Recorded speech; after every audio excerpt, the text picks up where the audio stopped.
Steph, one thing buyers and sellers hear a lot about during property transactions are inquiries.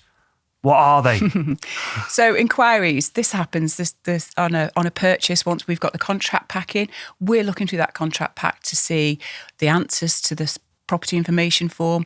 It'll tell us if they've got extensions, if they had any work done, have they got any rights of way.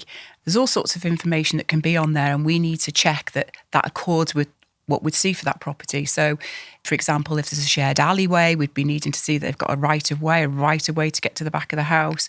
So those questions will be answered on the seller's property information form, and we just check that accords with the title to the property, really. We can ask inquiries when we get the searches, because the searches might not show planning permission building regulations for works they've had. It could show planning charges for, say, somebody's had a disabled grant at the property. There's money owing to the local authority. We need to make sure that those are removed before our buyer buys. Otherwise, our buyer inherits those problems and the cost alongside them. So inquiries is an important process. It also includes any questions the buyer might want. Might be something that's specific about the area, the property. Yeah, so it's all about transparency and that client understanding exactly what they're buying, if there's going to be any development close by, if something that would affect the future value of that property. And ensuring that the buyer doesn't have a problem when they come to sell, because it's obviously they're going to be knocking at the door saying, why didn't you bring this up when I bought the property? Yeah. And again, for a seller's point of view, this is the importance of them filling in a seller's property information form properly. Quite often a seller will just tick it and say, not applicable, don't know. Oh, I won't tell them about that extension I had 2 years ago. They'll never know. Or neighbourly disputes.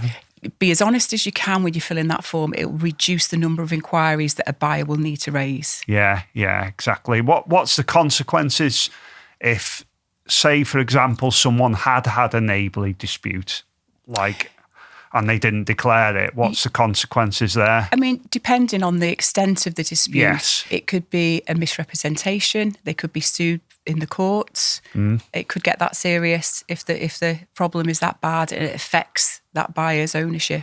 Am I right in thinking that, say, the police have been involved, for example? Good. It's all on record, isn't it? And quite often if somebody's complained to the local authority about a barking dog next door, that's on record as well. That's on record, and it's just being as honest as you can. A buyer might not be bothered about it because they might say, oh, okay, it could be a night shift worker that complained about the dogs. It won't bother anybody that's in work 9 to 5. So be as honest as you can.